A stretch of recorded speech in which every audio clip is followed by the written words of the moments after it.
Ouais, ben aussi, ça va.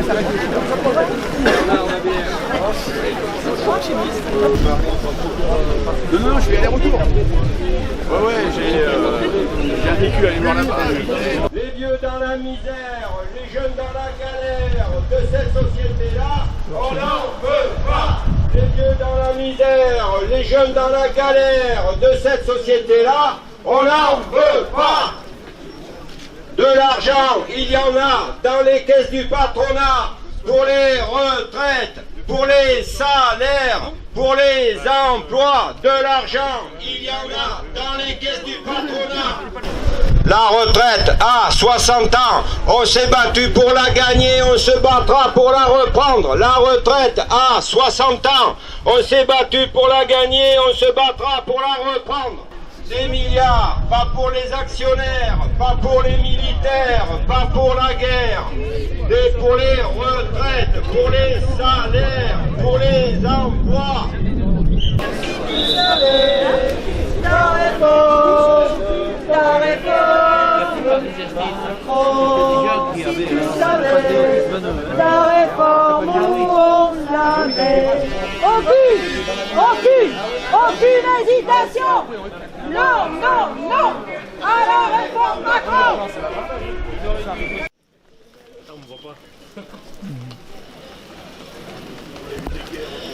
Avant de commencer mon intervention au nom de la CGT, je voudrais saluer des camarades qui étaient présentes dans le cortège, le planning familial, qui, comme vous le savez, subit régulièrement des attaques, dégradations de locaux, etc. par les fachos. Il ou elle joue un rôle extrêmement important en soutien aux femmes et appelle les femmes à se mobiliser par la grève contre cette réforme des retraites. On peut les applaudir. Et on est là, et on est dans le 6e round. Depuis le 19 janvier, nous sommes toujours mobilisés dans l'unité de toutes les organisations syndicales et de jeunesse pour exiger le retrait du projet. Macron et son gouvernement mentent, grugent les organisations syndicales. Cela a fonctionné et la jeunesse ne s'est pas trompée. Elle était mobilisée fortement le 7 mars avec ces organisations. Ils étaient très nombreux et déterminés. Cela s'est vu dans les rues de Bordeaux comme ailleurs dans le pays. Une note ministérielle a fuité ces derniers jours avec, je cite, un séjour obligatoire de cohésion de 12 jours, port de l'uniforme, chant de la Marseillaise, levée de drapeau. Ceci concernerait les élèves de seconde, pour 15-16 ans. Comme l'évoque le secrétaire général du syndicat national La Voix lycéenne, je cite, après Parcoursup, voilà qui résume parfaitement la politique du gouvernement. Une jeunesse privée d'enseignement, privée de droits, de liberté, juste bonne à aller mourir à la guerre pour les besoins des puissants.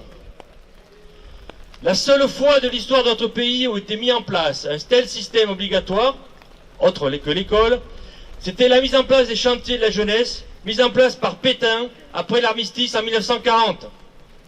Nous ne devons accepter l'embrigadement de la jeunesse. L'ensemble des organisations syndicales composant l'intersyndicale portent une responsabilité également dans cette affaire.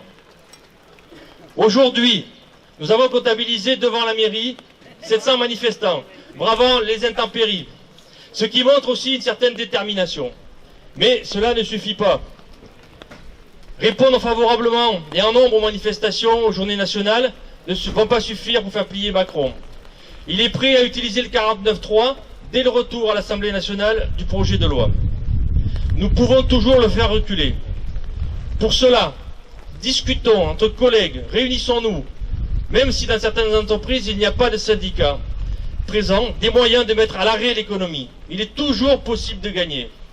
Que valent quelques jours de grève face aux 2 ans fermes de travail supplémentaires? Pour nous, pour les générations futures, ne nous laissons pas reprendre cet acquis formidable. Pour la CGT, c'est clair. C'est maintenant qu'il faut donner un coup de collier. Nous y sommes presque. Non à l'allongement de durée de cotisation, non à l'allongement de l'âge de départ, retrait du projet Macron, pour une augmentation générale des salaires et pensions, pour la retraite à 60 ans max. Ensemble, c'est possible.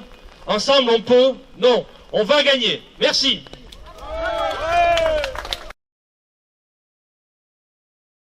Mes camarades, ce gouvernement et ce président, élu par défaut dans l'objectif que l'on sait aujourd'hui mensonger de sauver une république qualifiée de sociale, mais déjà atteinte de cathare libéral, prétendrait-il ne pas avoir de compte à rendre au peuple? Ce peuple, si méprisé, supposé ignorant de son propre intérêt, se déclare malgré tout plus fermement opposé de semaine en semaine et dans son écrasante majorité à cette tentative de modifier des régimes de retraite, spéciaux ou pas, déjà largement attaqués et amendés par le passé. Toujours moins de liberté après une vie de labeur, toujours plus de temps de vie au travail, toujours moins de pensions versées. Je rappellerai à Monsieur le Président que l'une des trois principales confédérations nationales que sont la CFDT, la CGT ou encore FO rassemble à elle toute seule plus d'adhérents que la totalité des encartés des partis politiques de ce pays, le sien compris. Ainsi des concertations avec les syndicats, mais pas de négociation. Et aucune possibilité ouverte de faire des contre-propositions à ceux qui représentent les salariés, mais ce qui est encore plus grave aux yeux de cette pseudo-république dans laquelle nous nous trouvons désormais, pas de discussion réelle non plus avec ces représentants pourtant chouchoutés du peuple que sont les parlementaires de l'une ou de l'autre des chambres. Qu'on en juge. Article 47.1 au Parlement. Arme parfaite pour faire passer la réforme des retraites. Article 44.3 de la Constitution française version 5e République, autre subterfuge soi-disant démocratique, qui permet au gouvernement de demander à l'une ou à l'autre des deux chambres de se prononcer par un seul vote sur tout ou partie d'un projet de loi bloqué. Au pied.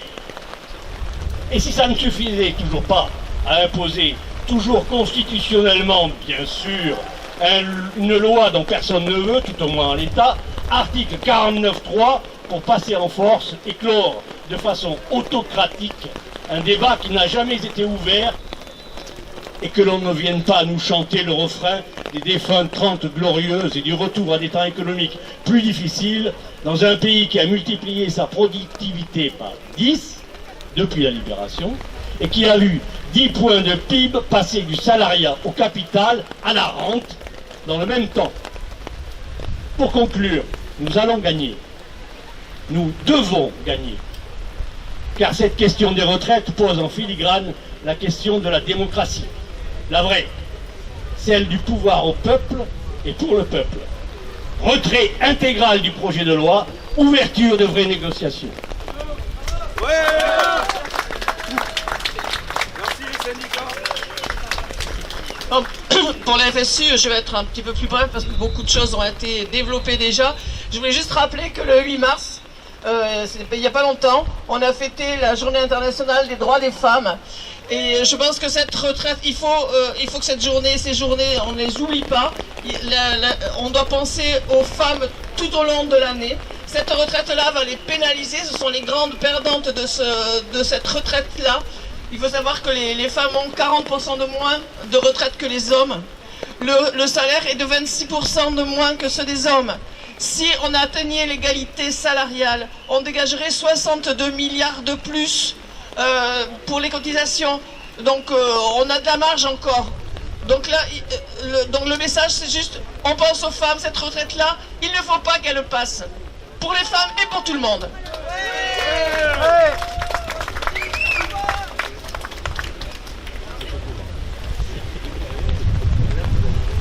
Pour la CFDT, plus de 3 millions de manifestants dans les rues le 7 mars dernier et plus de 100 000 personnes à Bordeaux. La mobilisation n'a jamais été aussi forte depuis le début de ce mouvement. Des actions sont menées tous les jours sur le territoire, tous les jours des actions différentes sur toute la France, dans les villes et les villages. Malgré cela, M. Macron et son gouvernement demeurent encore et toujours sourds. Il faut croire que la bière rend plus fort. Ce n'est que du mépris envers les citoyens, comme à son habitude. À la demande urgente de l'intersyndicale d'être reçue, M. Macron ose dire que la porte a toujours été ouverte. Or, il délègue à ses ministres, dont les portes de certains semblent être bien fermées. Plus encore, cette semaine au Sénat, l'article 7 concernant le report de l'âge de départ de la retraite à 64 ans a été voté grâce à la coalition de la droite. Et comme si cela ne suffisait pas, hier, vendredi 10 mars, le ministre du sort, mis en difficulté par le mouvement massif et populaire du rejet de cette réforme, et face au combat de la gauche sénatoriale unie, a osé faire le choix d'utiliser sa dernière cartouche en activant l'article 44.3 de la Constitution afin de bloquer les débats au Sénat et d'obliger le vote unique. Ainsi, le gouvernement pourra arbitrairement choisir les amendements mis au vote et exclure les autres du débat. Ils devront en assumer les conséquences dans les semaines qui suivront. Alors que cette réforme va pénaliser les femmes, les jeunes et ceux dont le travail est des plus pénibles, mettre ou remettre, devrais-je dire, les seniors en CDI et avoir moins de rentrées de cotisation n'est autre que de la foutaise. Jour après jour, le gouvernement reconnaît que le montant minimum des retraites promis à 1 200 € était bien un leurre. Certains députés de la majorité réfléchissent même à ne plus voter cette réforme. Enfin lucide. Même si tout le monde n'est pas dans la rue, même s'il est difficile financièrement de faire grève pour les travailleurs et travailleuses, les 3/4 de la population est contre cette réforme. La colère monte parmi celles et ceux qui se sentent humiliés et abandonnés par cette caste gouvernementale obtuse et méprisante au plus haut point. On ne peut pas laisser notre système de retraite par répartition se dégrader de la sorte. Nous devons continuer à nous battre jusqu'au bout. 64 ans, c'est toujours non. Cette réforme, c'est toujours non. Un signal fort devra être envoyé lors de la prochaine manifestation du 15 mars, date de la commission paritaire mixte. L'intersyndicale reste forte et soudée plus que jamais face à ce gouvernement et cette réforme inutile, injuste et brutale. Et comme le dirait notre regretté Coluche, on compte sur vous. Merci. Ouais.